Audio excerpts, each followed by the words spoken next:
Hello dear all, आपका उत्कृष्ट agriculture platform पे बहुत बहुत स्वागत है। तो आज के इस छोटे से वीडियो में हमें देखना है कि नेचुरल फार्मिंग और ऑर्गेनिक फार्मिंग में क्या डिफरेंस है। ओके, नेचुरल फार्मिंग के कंपोनेंट क्या है, ऑर्गेनिक फार्मिंग के कंपोनेंट क्या है, कौन सा बेटर है, कौन सा अपनाना चाहिए, क्या करना चाहिए, ये सारी जो चीजें हैं इस छोटे से वीडियो में हमें क्या करना है, डिस्कस करना है। So let's start. तो हम सभी को पता है कि अभी जो एग्रीकल्चर है वो किस तरह से शिफ्ट हो रहा है, किस टूवर्ड जा रहा है। तो सस्टेनेबिलिटी की शाश्वत खेती, जिसे हम सतत खेती ऐसे बोलते हैं, खेती बोलते हैं, तो उसके तरफ हमारा जो एग्रीकल्चर है वो क्या हो रहा है, शिफ्ट हो रहा है। क्यों शिफ्ट हो रहा है, कौन से प्रॉब्लम हमारे किसानों को अभी फेस करने को देखने को मिल रहे हैं। तो हम देखते हैं कि जो इनपुट कॉस्ट है वो बहुत ज्यादा जा रहा है। क्यों? क्योंकि हमें बहुत सारा फर्टिलाइजर लगता है, बहुत सारे पेस्टिसाइड का यूज करते हैं, हर्बिसाइड का यूज करते हैं। तो ये सारी चीजों का हम इतना यूज कर रहे हैं कि हमारा इनपुट कॉस्ट तो ऐसे भी बहुत ज्यादा जा रहा है।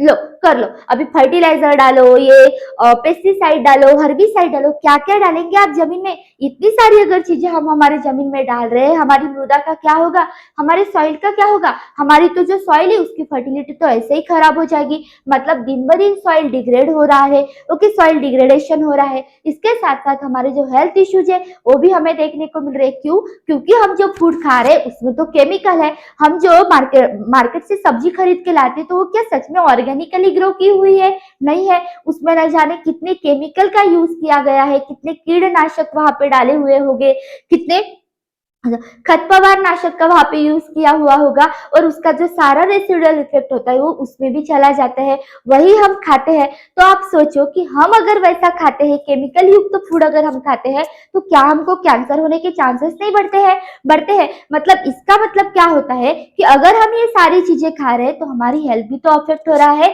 तो इसी के लिए एक सोल्यूशन है। कौन सा सोल्यूशन है? एक नहीं है, दो सोल्यूशन है। तो पहला तो सोल्यूशन है नेचुरल फार्मिंग, और दूसरा सोल्यूशन है व्हाट, ऑर्गेनिक फार्मिंग। तो अभी हमें सस्टेनेबिलिटी की ओर जाना है, हमें हमारे एनवायरमेंट को अच्छे से बैलेंस करना है। हमारी जो वसुंधरा है, हमारी जो पृथ्वी है, उसको हमें अगर बचाना है तो हमें क्या करना होगा, अभी नेचुरल फार्मिंग और जो ऑर्गेनिक फार्मिंग है इसको अपनाना पड़ता है। तो नेचुरल फार्मिंग और ऑर्गेनिक फार्मिंग क्या होता है, देखते हैं one by one. So what is natural farming? Natural farming क्या है? नेचुरल फार्मिंग एक ऐसी फार्मिंग है where farming is done without the chemical and even without the external organic input। तो कोई भी ऑर्गेनिक इनपुट हम इसमें यूज नहीं करते हैं, कोई भी ऑर्गेनिक इनपुट भी नहीं डालते हैं, ना कोई हम क्या डालते हैं इसमें, केमिकल डालते हैं। तो इसको बोलते हैं नेचुरल फार्मिंग। तो इसके जो फादर माने जाते हैं वो है कौन? सुभाष पालेकर। तो ये कहाँ से है? तो ये जो सुभाष पालेकर है, इन्होंने जीरो बजट नेचुरल फार्मिंग का इनोवेशन किया है, जिसमें हम कोई भी ऑर्गेनिक इनपुट का यूज नहीं करते हैं, इसमें ना हम किसी केमिकल का यूज करते हैं। तो इसीलिए इसको नाम भी दिया हुआ है जीरो बजट नेचुरल फार्मिंग। इसमें 1 रुपया भी आपको खर्च करना नहीं पड़ता है। ओके, तो मैम इसमें हम कौन से चीजों का यूज करते हैं? तो इसमें जनरली जो है जीवामृत प्रिपेयर किया जाता है, बीजामृत तैयार किया जाता है। तो ये सारी जो चीजें हैं वो हम हमारे घर में ही, हमारे घर में जो चीजें उपलब्ध है उससे ही हम करते हैं। मल्चिंग है, वापसा मेथड है। तो ये सारी जो प्रैक्टिसेस है, ये सारे प्रैक्टिसेस का यूज करके हम क्या कर सकते हैं, जीरो बजट नेचुरल फार्मिंग जो है ये कर सकते हैं। ये करने के लिए हमें किसी भी एक भी आउटपुट, मतलब अदर इनपुट की हमें जरूरत नहीं पड़ती है। ये सारी जो चीजें हैं हमारे पास ही होती है। जैसे कि आपको जीवामृत बनाना है, तो जीवामृत बनाने के लिए क्या लगेगा, काऊ डंग आपके घर में ही है। उसके बाद में यूरिन लगेगा, आपके घर में ही है। जागरी लगेगी, आपके घर में ही है। उसके बाद में क्या जो बेसन जिसको बोलते हैं हम, मतलब जो ग्राम फ्लोर है, तो वो भी आपके घर में ही मिलेगा। मतलब सारी जो चीजें आपके घर में अवेलेबल है। तो जो चीजें हमारे पास अवेलेबल है उसका ही यूज करके हमें इस तरह से जीवामृत बनाना है, बीजामृत बनाना है, मल्चिंग करना है, वापसा करना है, सॉइल एयरेशन प्रोवाइड करना है। तो इस तरह से हम क्या कर सकते हैं, ये सारे प्रैक्टिसेस करके हम कोई भी केमिकल का यूज न करके, कोई भी ऑर्गेनिक इनपुट का यूज न करके जो फार्मिंग करते हैं, तो इसी को बोला जाता है नेचुरल फार्मिंग। तो इसके फादर कौन है? सुभाष पालेकर है। तो इसके प्रिंसिपल क्या है? तो पहला तो है नो केमिकल फर्टिलाइजर। तो यहाँ पे कोई भी केमिकल का यूज नहीं किया जाता है, यहाँ पे कोई भी पेस्टिसाइड का हम बिल्कुल भी यूज नहीं करते हैं। उसके बाद में use of local cow based input. तो जो काऊ होती है, जो लोकल काऊ होती है, जो हमारे घर में काऊ है, तो उसका डंग है, उसका जो यूरिन है, तो इसका हम यहाँ पे क्या करते हैं, यूज करते हैं। उसके बाद में सेल्फ सस्टेनिंग इकोसिस्टम, तो जो इकोसिस्टम है तो उसको भी हम चेंज नहीं करते हैं। मतलब फॉर एग्जांपल इकोसिस्टम चेंज करवाना मतलब क्या कि आप कटाई कर रहे हैं, कुछ कर रहे हैं, जैसे कि ग्रासेस है तो ग्रासेस को हटा रहे, तो नहीं, जहाँ पे आपको बीज बोना है, फॉर एग्जाम्पल यहाँ पे आपको सीड लगानी है, तो आप क्या करोगे कि इतने ही जगह पे जगह का वीड रिमूव करोगे, आजू बाजू में जो भी वीड है या जो भी इकोसिस्टम है तो इसको आपको हार्म नहीं करना है। तो इसी तरह से क्या इसको बोला जाता है नेचुरल फार्मिंग।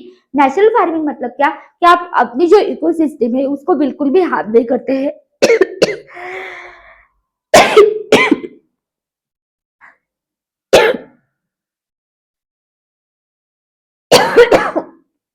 सॉरी। ओके, तो इस तरह से यहाँ पे वेरी लो कॉस्ट इनपुट जो होता है, मतलब कॉस्ट लगती ही नहीं है, निग्लिजिबल कॉस्ट हम बोल सकते हैं। सो ट्रेडिशनल नॉलेज के ऊपर ये जो नेचुरल फार्मिंग होती है वो डिपेंड करती है। ओके, उसके बाद में हम आगे जाते हैं। उसके बाद में आता है ऑर्गेनिक फार्मिंग। तो ऑर्गेनिक फार्मिंग मतलब क्या होता है, तो ऑर्गेनिक फार्मिंग में हम क्या करते हैं, जो सिंथेटिक फर्टिलाइजर है या जो केमिकल फर्टिलाइजर है तो उनको क्या करते हैं, अवॉइड करते हैं।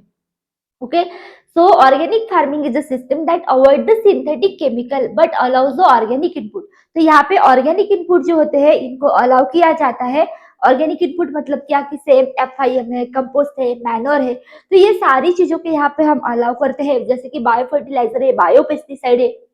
ओके, तो ये सारी चीजों के यहाँ पे अलाउ किया जाता है। ओके, और जो सिंथेटिक केमिकल फर्टिलाइजर है या जो भी सिंथेटिक केमिकल है तो इनको यहाँ पे अवॉइड किया जाता है। तो इसी को बोलते हैं व्हाट, ऑर्गेनिक फार्मिंग। क्या बोलते हैं हम इसे, ऑर्गेनिक फार्मिंग इसे बोला जाता है। तो इसके की प्रैक्टिसेस क्या है, कौन से प्रैक्टिसेस किए जाते हैं, तो इसमें जनरली कंपोस्ट का यूज किया जाता है, वर्मी कंपोस्ट का यूज किया जाता है, बायो फर्टिलाइजर का यूज किया जाता है, बायो पेस्टिसाइड का यूज किया जाता है, यहाँ पे क्रॉप रोटेशन किया जाता है। ओके, ग्रीन मैनोरिंग की जाती है। तो ये सारी चीजों का हम यहाँ पे क्या करते हैं, यूज करते हैं, ये सारी प्रैक्टिसेस करते हैं हम ऑर्गेनिक फार्मिंग में। क्या ये सारी चीजें हमने नेचुरल फार्मिंग में की, नो, नहीं करते हम वहां पे। ओके, उसके बाद में इसको कौन सपोर्ट करता है, तो ये जो ऑर्गेनिक फार्मिंग है इसको international federation of organic agriculture movement जो है ये सपोर्ट करता है। इसके लिए सर्टिफिकेशन जो होता है वो बहुत ज्यादा इंपॉर्टेंट है और ये बहुत कॉस्टली भी जाता है। अगर आप ऑर्गेनिक फार्मिंग कर रहे हैं तो आपकी जो जमीन है नियर अबाउट 6 ईयर तो भी लगते हैं आपकी जो लैंड है उसको ऑर्गेनिक में कन्वर्ट करने के लिए, तो ये बहुत टाइम कंज्यूमिंग भी जाती है। ओके, तो इस तरह से, और ये एक्सेप्टेड भी है ग्लोबल मार्केट में। मतलब आपको अगर कोई फूड एक्सपोर्ट करना है तो आप मतलब ऑर्गेनिक करके अगर आप एक्सपोर्ट करना चाहते हो तो वो एक्सपोर्ट होता है। तो इस तरह से ये हो गई क्या आपकी ऑर्गेनिक फार्मिंग। तो ऑर्गेनिक फार्मिंग मतलब क्या कि जहाँ पे आप केमिकल का अवॉइड करते हैं। ओके, और ऑर्गेनिक जो इनपुट होती है उनको अगर आप अलाउ करते हैं तो ये सारे ऑर्गेनिक इनपुट है। ओके, तो इस तरह से हो गई क्या, ऑर्गेनिक फार्मिंग। अभी natural farming versus organic farming तो वन बाय वन एक बार देख लेते हैं। तो देखिए, जैसे कि नेचुरल फार्मिंग है तो इन पे जो इनपुट लगेंगे वो वेरी लो कॉस्ट रहेंगे, बट जैसे कि हम ऑर्गेनिक फार्मिंग देखते हैं तो थोड़े से मॉडरेट जाएंगे, मतलब जो इनपुट कॉस्ट होगी वो थोड़ा सा मॉडरेट टू हाई जाएगी। उसके बाद में जो एक्सटर्नल इनपुट होते हैं यहाँ पे अलाउ नहीं होते हैं। यहाँ पे एक्सटर्नल इनपुट मतलब ऑर्गेनिक इनपुट जैसे कि कंपोस्ट है, मैन्योर है, FIM है, तो ये यहाँ पे अवेलेबल होते हैं। उसके बाद में इसको सर्टिफिकेशन की जरूरत नहीं पड़ती है। उसमें ऑर्गेनिक फार्मिंग में सर्टिफिकेशन जो होती है वो रिक्वायर्ड होती है, कंपलसरी होती है। उसके बाद में यहाँ पे यील्ड जो होता है स्टार्टिंग में बहुत कम आता है, इसमें कंपैरेटिवली स्टेबल यील्ड हमें देखने को मिलता है ऑर्गेनिक फार्मिंग में। उसके बाद में हम देखते हैं कि ये जो जाएगा, ये जो प्रोडक्ट निकलेगा हमारे नेचुरल फार्मिंग से तो लोकल मार्केट में जाएगा, लेकिन अगर आप ऑर्गेनिक फार्मिंग कर रहे हैं तो इसको आप ग्लोबली एक्सपोर्ट भी कर सकते हैं। ओके, उसके बाद में इसकी जो फिलोसॉफी है ये नेचर से ड्रिवन होती है, तो आपका जो ट्रेडिशनल नॉलेज है उसके ऊपर ये ड्रिवन होती है, और ये जो होती है इनपुट सब्स्टिट्यूशन के ऊपर डिपेंड होती है। क्या, इसकी जो फिलोसॉफी है किसकी, ऑर्गेनिक फार्मिंग की। ओके, तो इस तरह से हमने देखा कि नेचुरल फार्मिंग और ऑर्गेनिक फार्मिंग में क्या डिफरेंस होता है। नेचुरल फार्मिंग में हम बिल्कुल भी किसी भी केमिकल का यूज नहीं करते हैं, वहां पे सिर्फ और सिर्फ जो ट्रेडिशनल नॉलेज है उसका इम्प्लीमेंट किया जाता है। पर जो ऑर्गेनिक फार्मिंग है इसमें हम सिंथेटिक फर्टिलाइजर को सिर्फ क्या कर रहे हैं, अवॉइड कर रहे हैं। ओके, और जो ऑर्गेनिक इनपुट है उनका हम क्या करते हैं, वहां पे यूटिलाइजेशन करते हैं। उसके बाद में हम देखेंगे एडवांटेज क्या है, डिसएडवांटेज क्या है। तो सबसे पहले तो जो एडवांटेज है कि जो सॉइल हेल्थ होती है दोनों से भी अच्छी होती है। तो improve the soil fertility using compost and organic input. तो यहाँ पे क्या होती है, सॉइल की फर्टिलिटी जो होती है कंपोस्ट एंड ऑर्गेनिक इनपुट से इंप्रूव होती है। तो यहाँ पे सॉइल की जो माइक्रोबियल लाइफ होती है वो इंक्रीज होती है। क्यों? क्योंकि यहाँ पे आप जीवामृत डाल रहे हो, तो जीवामृत से माइक्रोबियल एक्टिविटी जो होती है वो बढ़ती है। ओके, इसमें जो मार्केट डिमांड है वो ज्यादा होती है, स्पेशली तो ये एक्सपोर्ट के लिए जाता है। तो यहाँ पे मार्केट डिमांड जो होती है मोस्टली लोकल मार्केट के लिए हमें देखने को मिलती है। उसके बाद में सर्टिफिकेशन जो है यहाँ पे कंपलसरी है, ऑर्गेनिक फार्मिंग के लिए सर्टिफिकेशन इज कंपलसरी, बट इतने सर्टिफिकेट यहाँ पे सर्टिफिकेशन लगती है क्या? नहीं लगती है। ओके, यहाँ पे हमें इल्ड स्टेबिलिटी अच्छे से देखने को मिलती है। ऑर्गेनिक फार्मिंग में इल्ड स्टेबिलिटी हमें अच्छे से देखने को मिलती है as compare to natural farming. क्यों? क्योंकि यहाँ पे हम किसी भी एक्सटर्नल इनपुट का यूज नहीं कर रहे, जो नेचुरल थिंग्स है उसी से हम हमारे इल्ड को इम्प्रूव करने का सोच रहे हैं। सो यहाँ पे as compare to organic farming जो इल्ड स्टेबिलिटी है वो थोड़ी स्लो स्लो स्लो स्लो बढ़ेगी। ओके, उसके बाद में यहाँ पे साइंटिफिक सपोर्ट हमें मिलता है। कहाँ पे? ऑर्गेनिक फार्मिंग में साइंटिफिक सपोर्ट मिलता है। यहाँ पे मिलता है क्या? नहीं, ये ट्रेडिशनल नॉलेज के ऊपर डिपेंड होता है। उसके बाद में क्रॉप की क्वालिटी यहाँ पे अच्छे से मिलती है। कहाँ पे? ऑर्गेनिक फार्मिंग में। और यहाँ पे जो क्रॉप होते हैं वो हाईली नेचुरल और रेसिड्यू फ्री फूड होता है। तो यहाँ पे कोई भी केमिकल कुछ भी हम यूज नहीं करते हैं, तो इस तरह से ये नेचुरल प्रोडक्ट होते हैं। ओके, उसके बाद में हम देखते हैं इनके डिसएडवांटेज क्या होते हैं। तो इनपुट कॉस्ट जो होती है ये वो ज्यादा होती है किसमें? ऑर्गेनिक फार्मिंग में। वर्मी कंपोस्ट, बायो फर्टिलाइजर के लिए इनपुट कॉस्ट लगती है।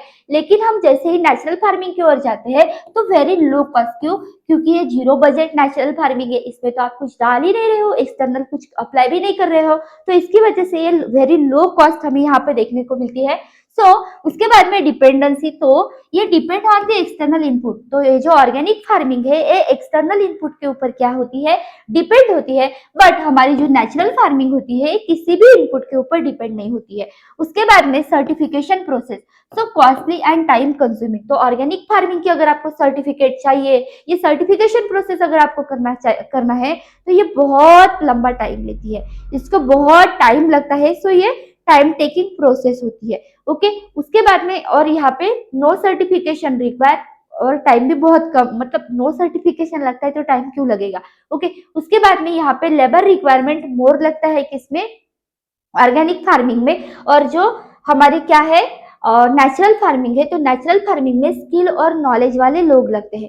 ओके, उसके बाद में इनिशियली ईल्ड जो होती है तो ये हमें लेस ही मिलती है। यहाँ पे भी इनिशियल ईल्ड हमें लो ही मिलती है। Okay, scalability, easier to scale commercially. तो ये हम कमर्शियली इसको क्या कर सकते हैं फ्यूचर में, मतलब कमर्शियल पर्पस के लिए जनरली हम ऑर्गेनिक फार्मिंग जो है वो करते हैं। Okay, so it is difficult for large scale farming. तो natural farming large scale production के लिए हम नहीं कर सकते हैं और पॉसिबल भी नहीं है, आप सभी को पता है। ओके, उसके बाद में नॉलेज रिक्वायरमेंट यहाँ पे मॉडरेट लगता है। ऑर्गेनिक फार्मिंग में उतना कुछ जरूर नहीं होता है, लेकिन यहाँ पे हाई नॉलेज रिक्वायरमेंट होना जरूर है। अगर आप नेचुरल फार्मिंग कर रहे हो तो आपको अच्छा नॉलेज भी होना यहाँ पे जरूरी होता है। तो इस तरह से हमने क्या देखा, क्या कि नेचुरल फार्मिंग और जो हमारी ऑर्गेनिक फार्मिंग है तो इसमें क्या डिफरेंस आता है। उसके बाद में हम देखते हैं कि हमारा जो गवर्नमेंट है वो भी डिफरेंट डिफरेंट जो स्कीम्स है उसको भी प्रमोट करता है। जैसे कि परंपरागत कृषि विकास योजना है, उसके साथ साथ आता है भारतीय प्राकृतिक कृषि पद्धति जो है। तो ये सारे जो स्कीम है इनको भी हमारा जो गवर्नमेंट है वो क्या कर रहा है? प्रमोट कर रहा है। क्यों? क्योंकि हमारी जो लैंड है अभी जैसे हम देख रहे हैं कि पोल्यूशन हो रहा है, ग्लोबल वार्मिंग हो रहा है, तो ये सारी चीजों को हमें क्या करना है? अवॉइड करना है। हमारी जो मृदा है, हमारी जो सॉइल है उसको फर्टाइल बनाना है, अच्छा बनाना है, सॉइल का हेल्थ इंप्रूव करना है। सॉइल का हेल्थ इंप्रूव करोगे तो क्रॉप अच्छे से ग्रो होंगे, और अच्छे क्वालिटी के क्रॉप अगर आपको मिलते हैं तो आपकी भी हेल्थ खुद से अच्छी हो जाएगी। Okay, so it is very important. तो उसके बाद में हम देखते हैं कि जो स्टेट है जैसे कि आंध्र प्रदेश है। ओके, तो आंध्र प्रदेश में नेचुरल फार्मिंग के मॉडल जो है वो अपनाए जाते हैं। इसके साथ साथ जो सिक्किम है तो ये 100% ऑर्गेनिक स्टेट माना जाता है। और बहुत सारे स्टेट है तो अभी दिन ब दिन क्या कर रहे हैं कि ऑर्गेनिक फार्मिंग को बहुत सारे फार्मर जो है वो अपना रहे हैं। ओके, तो इस तरह से हमने देखा है व्हाट नेचुरल फार्मिंग और ऑर्गेनिक फार्मिंग में क्या डिफरेंस है। तो अभी बेटर कौन सा है मैम, कौन सा हमने करना चाहिए, सो विच वन इज बेटर। सो अगर आपको नेचुरल फार्मिंग करनी है तो आप क्यों करोगे नेचुरल फार्मिंग। अगर आप स्मॉल फार्मर है, आपका बजट बहुत कम है और आप सस्टेनेबिलिटी को चाहते हो, आप शाश्वत विकास को देखते हो, आप सतत खेती करना चाहते हो, तो अगर ये आपको करना है तो आप क्या कर सकते हो, नेचुरल फार्मिंग चूज कर सकते हो। लेकिन अगर आपको क्या करना है कि प्रोडक्ट जो है एक्सपोर्ट करना है, क्या करना है, आपके जो माल आपके खेत से निकलेगा उसको एक्सपोर्ट करना है, आपके पास बहुत सारी जमीन है, इसके साथ साथ आप सर्टिफिकेशन प्रोसेस में इन्वॉल्व मतलब इन्वेस्ट कर सकते हो और वांट स्टेबल यील्ड। तो आपको अगर स्टेबल यील्ड चाहिए तो आप किसकी ओर जा सकते हो, ऑर्गेनिक फार्मिंग की ओर जा सकते हो। सो इट डिपेंड्स कि आपको इनमें से क्या चाहिए, तो वो आप क्या कर सकते हो, चूज कर सकते हो। सो बोथ आर बेटर, दोनों भी बेटर है, डिपेंड करता है कि आपके ये ऑप्शंस क्या है। ओके, सो इस तरह से ऑर्गेनिक फार्मिंग और नेचुरल फार्मिंग दोनों ही बहुत अच्छे हैं। तो आई होप आज के इस छोटे से वीडियो में आपको नेचुरल फार्मिंग और ऑर्गेनिक फार्मिंग में क्या डिफरेंस होता है ये समझ में आया होगा। तो इसी तरह की वीडियोस के लिए हमारे उत्कर्ष एग्रीकल्चर प्लेटफॉर्म को लाइक, शेयर और सब्सक्राइब करना ना भूलिएगा। मिलते हैं नेक्स्ट वीडियो में। Thank you.